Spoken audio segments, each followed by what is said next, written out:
Glad to hear. What is your name? I'm Chris.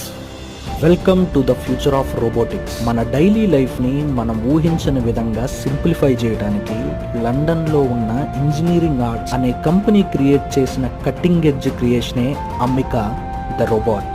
Robots different types ఉంటాయి. Ameca the humanoid robot. AI technology అనుసంధానం అవ్వటం వల్ల అమ్మికా ఒట్టి robo మాత్రమే కాదు, అంతకు మించి ఒక కంపానియన్, ఒక అసిస్టెంట్ అండ్ ఒక గేమ్ చేంజర్. అమ్మికా ఇంటి పనులు మాత్రమే కాదు, మెడికల్ ప్రొసీజర్ అసిస్ట్ చేస్తుంది. ఏ టాస్క్ అయినా కూడా ఈజీగా అడాప్ట్ చేసుకుని ఇన్నోవేటివ్గా పర్ఫామ్ చేస్తుంది. అంతేకాదు ఇంపార్టెంట్ థింగ్ ఏంటంటే friendly interaction with the humans. And I like your sweatshirt. Thank you very much. You're welcome. Humans love compliments. మనకి టెక్నాలజీకి మధ్య ఉన్న గ్యాప్ని ఫిల్ చేయడానికే ఈ రోబోని తయారు చేశారని చెప్పి అంటున్నారు.